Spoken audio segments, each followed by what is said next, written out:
Obrigado, Rodrigo. Olá, pessoal de casa, meu amigo Albicho está no ar.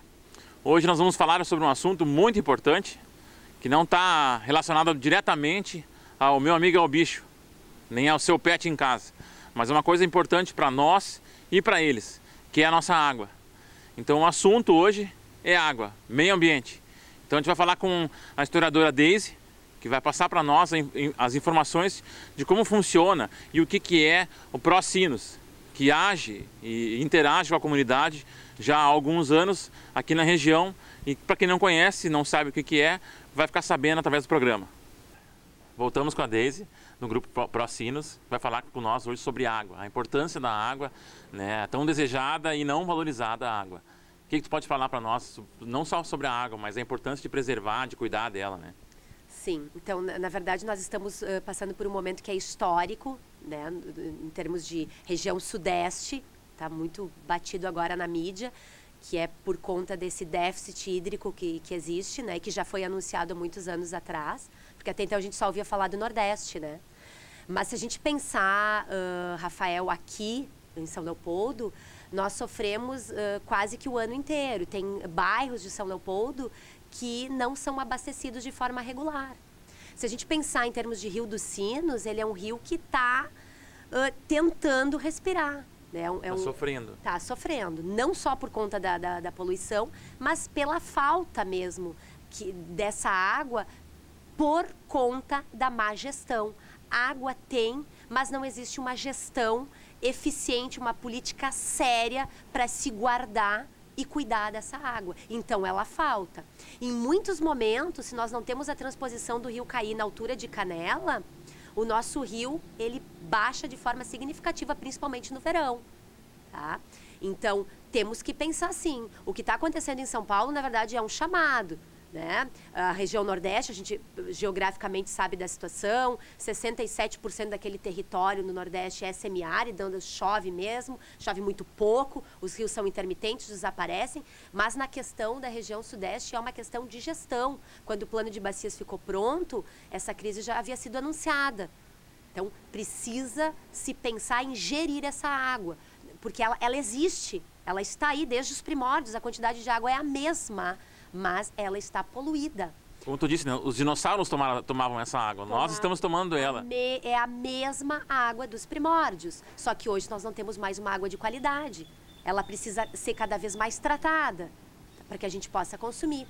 Para te ter uma ideia, em 2012, o IBGE lançou o ranking dos 10 rios mais poluídos. Rafael, 3 estão no Rio Grande do Sul e o Rio dos Sinos é o 4º mais poluído. O Rio Grande do Sul só perde, está atrás do Nordeste. Nós temos a mania de minimizar o Nordeste, mas eu acho que a gente tem que repensar os nossos conceitos. Olhar para os nossos próprios problemas. Os nossos próprios problemas. Nós temos um rio que está morto, que é o meu caso de São Leopoldo, que abastece também Novo Hamburgo, ele está morto, né, muito por conta desse não tratamento da água, por conta do esgoto sanitário que entra nele, mas também pela falta de gestão. O que sobra no inverno, e vocês sabem disso, porque nós temos um período de chuva, né? O rio ele sobe, e muitas vezes ele invade, e ele não é reservado, ele não é guardado. No verão, essa água vai faltar. E nós temos ainda o agravante da retirada de forma irregular por parte dos arrozeiros que não respeitam a outorga de retirada. Né?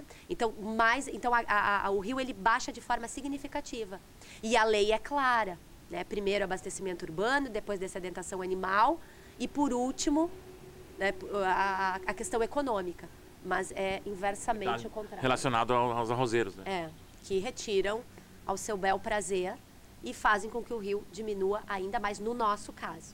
né? São Paulo e nós também, nós temos essa questão da derrubada da mata ciliar, porque ela é muito importante para absorver a água da chuva, né, para abastecer o nosso lençol freático. Então isso impermeabiliza também, muito essa questão de impermeabilizar o solo. Isso também não permite que essa água que agora corre de forma superficial e é perdida, vai para o oceano, ela não seja reservada no nosso lençol freático. Tá? A própria questão da contaminação, do excesso de resíduo que é jogado em qualquer lugar. Então é uma série de questões. Tu fala do termo água, mas a água é um todo. É um todo que acaba se... Nós somos o país que mais tem, tá? Que mais desperdiça. E que mais desperdiça, que não gere. Se tu pensar num Oriente Médio que tem 1% da água do planeta, tá? Nós temos, já se fala, sabe-se corretamente, 12% da água superficial, 18% dos aquíferos estão aqui no Brasil, os maiores do mundo estão aqui no Brasil, e o aquífero Guarani, que também abastece quase 80% de São Paulo, à beira de ser contaminado. Então, tu percebe que nós temos, mas nós não estamos gerindo de forma adequada esta água que nós temos, que está contaminando cada vez mais. Tá? Nós fomos agora fazer uma incursão em Caraá para mostrar a nascente para alguns interlocutores e é incrível, né? É outro planeta. A classificação especial, tu pega a água, tu bebe ela. Tu nem acredita, né? Não, é inacreditável. Eu estive falando agora com o vereador de Novo Hamburgo, no seminário, e ele me disse a mesma coisa. É inacreditável, é outro lugar. É triste, eu acho, né? Muito. Quando tu chega aqui e vê. Muito, muito triste. Para quem consegue ver esses dois lados, é muito triste. É muito triste, porque nós estamos destruindo o nosso planeta. E sem água é impossível viver. Nós precisamos, muitas pessoas das quais eu falo não podem mais beber água da torneira, porque ficam doentes, precisam comprar água. Constantemente, daí tu não luta contra esse problema, né? Tu tá favorecendo daí, né? Então, a nossa intenção é levar essas informações, sensibilizar, porque já fala a música, né? Quando a gente ama, é claro que a gente cuida, mas para isso tu precisa ter sensibilidade. Né? Tu precisa entender que essa é a tua casa planetária, que tu não tem para onde fugir. Tá? E a gente sabe que cada vez mais esses recursos que são... a água não é finita, mas se ela estiver poluída, ela é finita. Eu não posso bebê-la, ela vai adoecer. 11% das faltas de trabalhadores é por conta de essa água chegar à sua casa e não está sendo tratada devidamente. 18% das faltas de alunos na escola é ligado a problemas por falta de saneamento. Tu entende? Então, é água. A água precisa de saneamento. Então, é nesse sentido. E o tema saneamento, o tema água, não se tratava anteriormente. Eu lembro que quando eu estava na escola, há poucos anos atrás, não se falava em falta d'água. Era loucura. Algumas poucas pessoas se atreviam a falar e mesmo assim era um motivo de chacota. E agora a gente está sofrendo, vivendo isso. As consequências, né? As consequências. A gente estava falando fora do ar antes aqui que as escolas poderiam dar exemplo, né? Escolas, universidades, de fazer essa coleta da água da chuva, né? E usar de uma forma responsável, né? Para os banheiros, para limpeza geral, né? E o próprio reaproveitamento, como se fazem nos países desenvolvidos, né? Aproveitamento da água da chuva, na Alemanha, isso se faz há muitas décadas. E se paga para isso, detalhe. Se paga, porque não tem. Então, e a população não questiona, porque é educada. Né? A questão do reuso, a água do sanitário, se tu pensar que tu está puxando a água da tua descarga com água potável tratada, que é caríssima, ponto, tu vai fazer uma engenhoca, tu vai começar a usar a água da máquina de lavar para puxar a descarga do teu sanitário, ou a água que está saindo na pia do teu banheiro para utilizar no teu sanitário. Já havia várias coisas engenhocas na internet. Sim, várias.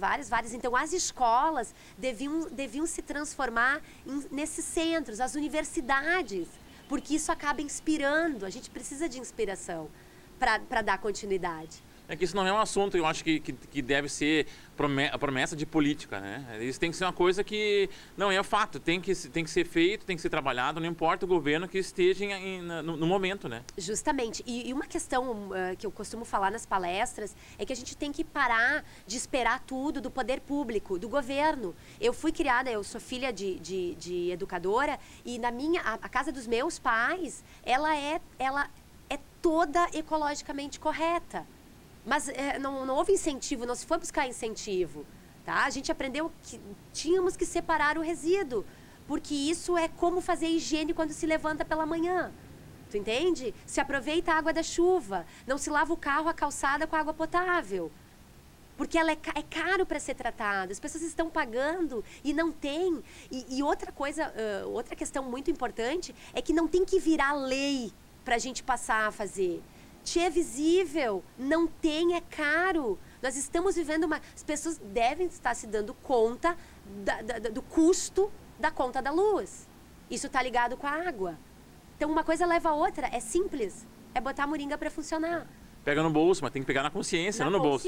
Na consciência. É correto, eu preciso fazer. E é um efeito dominó, um depende do outro. Né?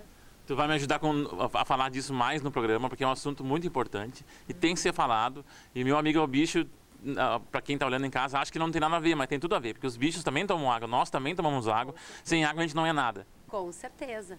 E se acharem pertinente nos chamarem para uma fala, por favor, entrem em contato com o consórcio, que esse é o nosso trabalho. Conscientizar, sensibilizar, formar um cidadão crítico que faça a sua parte, independente do poder público, do seu gestor, mas obviamente tem que se votar certo, né? Mas que também façamos a nossa parte. Isso aí. Obrigado, Deise, mais uma vez. Muito obrigado. Eu que agradeço. Bom, pessoal, a ideia do programa é começar a mostrar não só a relação do humano, nós, com os pets, né? Com os animais, com cavalos, cães e gatos. Vamos começar a falar no programa também sobre o meio ambiente, a importância do meio ambiente, a importância da água, porque a relação ela não é direta, mas ela é indireta, né? Então ela se reflete no nosso dia a dia e no dia a dia como consequência com nossos animais.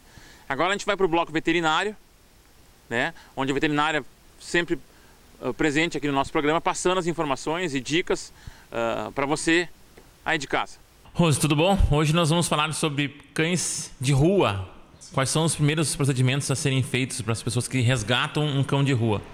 Bom, primeiramente a pessoa que está resgatando esse cão tem que ver o estado de saúde dele. Se está com algum tipo de problema de pele, tá? Geralmente eles têm algo como sarna, a demodésica ou a sarcóptica, tá? Até isso também o protetor ou a pessoa simples que está pegando o animal ali, tem que cuidar que a sarna sarcóptica passa para humanos, tá? Ela é uma zoonose. Então tem que toda essa ressalva para cuidar. Não dá para medicar por conta daí? Não, também não dá porque vai gastar dinheiro e não vai resolver o problema, tá? Então o ideal é pegar aquele animal e assim de início dar um banho, né? Em casa, se não tem condições de levar num pet shop e fazer uma consulta veterinária e dar um remédio de vermes inicialmente e depois começar todo o procedimento de vacinação, tá? O banho seria para tirar pulga, carrapato? O geral, assim, sabe? Aí durante o banho a pessoa que recolheu já vai ver o estado da pele, se precisa fazer uma consulta realmente, se está infestado de parasitas, né? O que o animal possa vir a ter. E tomar todo esse cuidado, principalmente em relação ao remédio de vermes, que um animal que está na rua provavelmente não tem nenhum tipo de vermífugo que ele tem. Está comendo resto de comida. Tudo isso. E depois fazer a vacinação. Como que é o protocolo que a gente costuma fazer, tá? O cão, quando ele já é adulto, geralmente a gente dá uma dose apenas da vacina importada, tá? Que geralmente as pessoas que recolhem pegam muitos cães, então não dá para elas ficarem fazendo todo o protocolo de 3 doses, né? Quando é um filhote, aí a gente faz todo o protocolo normal, porque há surtos de sinomose na cidade. E essa época é a época que dá muito, tá? Então a vacinação tem que ser para um médico veterinário, não dá para fazer por conta daí, né? Não, porque tem que ser importado. Isso, aí tem que levar lá no veterinário, que de preferência fazer a vacina importada, né? Que vai ter todo um certificado e uma assinatura, porque quando faz uma agropecuária, geralmente é a pessoa do balcão que faz, né? E você pega a carteirinha, não vai ter assinatura, não vai ter ninguém se responsabilizando pela vacina daquele animal. É um cuidado que tem que ser muito bem observado, que às vezes o cachorro tá junto com os teus em casa, né? Tu tirou ele da rua e botou junto com os teus, né? Isso também a pessoa tem que prestar atenção. Se você vai recolher um animal e o teu cão de casa não está com as vacinas em dia, não é recomendado que leve direto para casa, tá? É bom que leve para um outro local, trate daquele animal para poder entrar em contato com os teus. Agora, se a pessoa que recolheu os cães dela estão com as vacinas em dia, tá tudo certo, não há problema nenhum de ter o contato com o outro. Só pode pegar os ectoparasitas, né?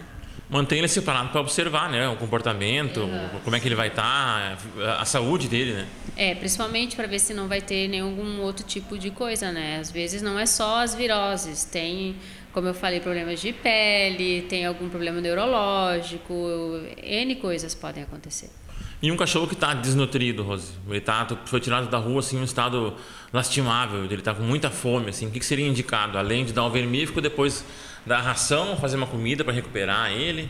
E vai variar muito, tá? Geralmente os cães que são recolhidos de rua, eles não gostam de ração logo de início, porque eles estão acostumados a comer o que as pessoas deixam ou o que eles encontram, né? Virando lixo, o resto de comida, essas coisas. Então, a gente aconselha que a pessoa faça uma comida caseira mesmo para ele, tá? Sem tempero, sem sal, sem óleo, para aquele animal ir se adaptando. O ideal é misturar com a ração, tá? Que aí ele vai acostumando e tirando aos poucos. Fígado, que é o mais indicado. Sempre o fígado de boi, tá? Que é bom, porque o de galinha também é um pouco mais forte, tem mais vitamina A e às vezes se ele tiver algum problema de saúde pode piorar, né? Porque vai ter excesso de vitamina A. Um arroz, um fígado e a mistura ração.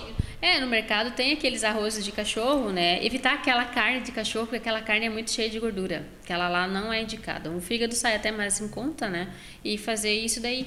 E quando ele está muito desnutrido, o ideal é comprar aqueles patês hipercalóricos que existem nas clínicas, tá? Tem várias marcas e comprar um daquele e oferecer para o animal, porque se ele está muito debilitado, só uma alimentação dessa pode não ajudar ainda. Mas é importante já ir inserindo a ração, né?